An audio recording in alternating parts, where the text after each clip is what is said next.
Hey, what's going on, guys? Godstatus here. So today we're going to be taking a look at the K14. It's a new sniper in the Phantom Forces test place, and it seems pretty decent on paper. So this gun can one-shot up to about 90 studs to the torso. Obviously, it can one-shot headshot at all ranges. It's apparently something like a Mosin in a sense. However, it's not the fastest gun out there. I think we can even put a straight pull bolt on it, but it's still not going to be that fast. It has a 40 fire rate, which not too appealing, honestly. So if you take something like the R700, it has a faster fire rate. Even the Intervention has a faster fire rate, which is concerning for a gun like this. To have such a slow fire rate, it's a little iffy. I mean, we throw a muzzle booster on it, and I think it literally does nothing to the gun, actually. For real? Okay. So I've heard some negative things about this, but I want to give this a try for myself. So we're going to hop into game and see how we can play with it. All right. So first thing I'm noticing is the model is a little weird. I feel like the front barrel of the gun is really long and there's nothing really like the grip you're holding on to, but not really. I don't know. That's a bit weird to me, but we are playing on the Metro kind of revamp, even though this map is just kind of butt cheeks in my opinion. But I really want to see how this gun handles because I've heard everything that I've heard, or excuse me, everything that I have heard has been just extremely negative, especially because I'm guessing it's a 5-bullet sniper with not much to it. Ew, why did scoping in? I'm using the intervention scope right now on this. And scoping in with it is just a bit weird, man. What the freak? Okay, it feels a little weird. Overall, I don't really know how to feel about it yet, especially since now the Mosin has the 8mm ammo, which makes it one-shottable to the body. I don't think a sniper like this would be in most people's field of what they would really want, specifically because of things like the Mosin having that one shot. So one suggestion I've heard a lot about this gun is upping the fire rate of it, which, I mean, I've used the gun for all of like 3 seconds, but in the 3 seconds that I'm using it, I'm not exactly against something like that, right? Like having this gun maybe go up to like a 65 fire rate would be a lot more appealing to most people, especially since the muzzle booster doesn't even work on it. You're not the guy I shot, are you? Maybe you were. Where's the other guy? Whatever, he can live, I suppose.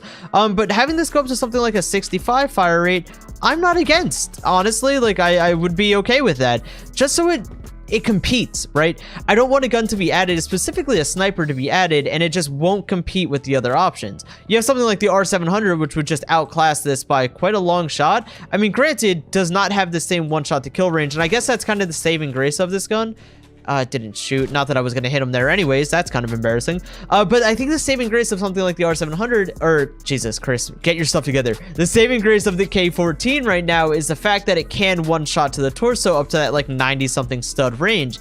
And not many snipers can do that, right? Like the intervention up until recently, we hit the body. The intervention up until recently, I believe, was the furthest one-shot to the torso range out of all snipers. Well, obviously not something like the BFG or the M107 or whatever else, you know, the obvious ones. But for the base snipers, the intervention had the furthest one-shot range. Now, this would compete with it, and that's good to a sense, right? Like, I really can't say anything negative about that competing. But the fire rate, man, 40? It's just way too slow for me. Especially for someone who plays as aggressive as I do, you're not caring for that 40 fire rate. Like, I'd much rather use the Mosin or even the intervention. Having a faster fire rate, similar one-shot to the torso range, similar handling, and even more ammo. I think that's another really big kicker to this. The fact that it only has 5 bullets is a really big drawback. Oh, and it's even right there, like the fact that I didn't shoot, and I feel like I had more than enough time between aiming in and shooting right there, or at least that's how I felt. And we just spawned in and died to the K7. Well played. So far, I'm not really feeling this gun too much, guys. I'm going to be honest with you. I'd like to see some tweaks to it. Maybe more ammo. Maybe more rate of fire. Like, I didn't shoot both those times. Both those times I scoped in, I was spamming left click. And that didn't shoot. And that was a decent bit of time in between a shot there. Dude, it's just, the gun doesn't do it for me, boys. I'm going to be honest with you. I'm not super excited about it. I mean, will I mess around with it and use it? Maybe.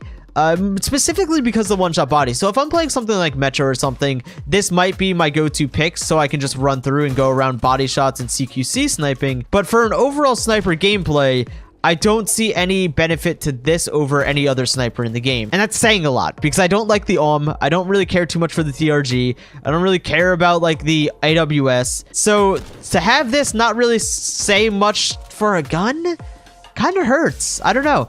But granted, guys, remember this is the test place and things are always subject to change, obviously testing. But for the most part, I'm not in love with it right away. It's not sticking out to me. I definitely don't think it's going to stick out to a lot of people either. You pulled a Tech 9 and you still somehow died, or a Scorpion even. Embarrassing. But yeah, I think that's my main feedback for this gun, is really either give it some more ammo or even give it might have the extended mag attachment. I could just be saying that without knowing. But more ammo, even on a default, jump this up to, let's say, 6 or even 7 as a default, I think would put the gun in a much better spot as a whole. And I can't shoot while spamming. Oh, my God.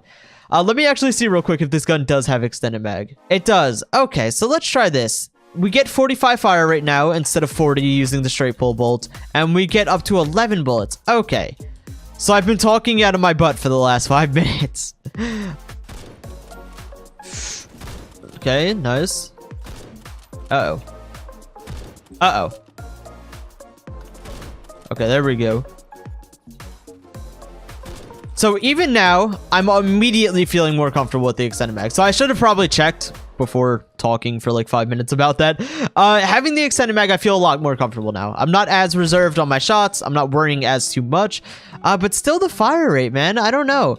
Even if we jump this up to, let's say, 60 fire rate, I think I would enjoy the gun a lot more and have a lot less negative feeling about it. Because 60 is pretty solid, right? Like, we're not talking R700 with a 70 fire rate, or at least make it so the muzzle booster works on this, right? So even if we could throw a muzzle booster on and let's say it jumps up to like 50, 51 fire rate, that would be a lot better, right? Like, am I the only one feeling that way about this so far? Especially just, that's the main reason. Okay, so the intervention I loved always because of the one-shot range. I stopped using the intervention for the longest time because it couldn't shoot fast enough. I caught myself dying while scoping in to shoot someone so often that I just switched to the R700. It was no longer worth me just sitting there, you know, like this. So I shoot and then I'm scoping back in with the straight pull bolt and I would just not be shooting. Obviously it didn't show there because, you know, I didn't have straight pull bolt on, but you get my point, where I would be scoping in and I would just be like scoping in like this and spamming left click and it's just not shooting. That's the most frustrating thing in the world, right? You're scoped in and you're unable to shoot. And using straight pull bolts is something that most people will want to use compared to an extended mag, or at least in my opinion. I would use straight pull bolts if it meant the gun was able to shoot faster. I would use straight pull over the extended mag. There's a lot to it. I don't know, man. I'm a lot of back and forth on this gun on whether it would actually be a good pick for me or not. And I'm talking personally, right? Like, I don't mean to deter you guys from the guns by any means, but personally, it needs a little bit more fire rate. It needs at least the muzzle booster to work on it. Ooh, okay. Especially since, mind you, the gun is one-shot range only to the torso. Only the torso. So if you're hitting limbs, you're not going to one-shot. Whereas something like the intervention, I believe... No, the intervention was also a torso. Crap. There goes that argument. But you have something like the TRG that's an automatic one-shot up to about 20 studs. But like I said, guys, I'm going to wrap this up here so I quit rambling. The fire rate is what does it for me. If we jump this gun up to 50, 55, maybe even 60 fire rate, 60 maybe pushing it a little bit, but 51 with a muzzle booster maybe, or whatever the muzzle booster would come out to be, 52, whatever. Having the muzzle booster working on this gun would change my opinion on it greatly. But that's going to wrap it up, boys. I don't want to just keep rambling on. Thank you guys so much for watching, and I'll see you guys in the next one. Peace out.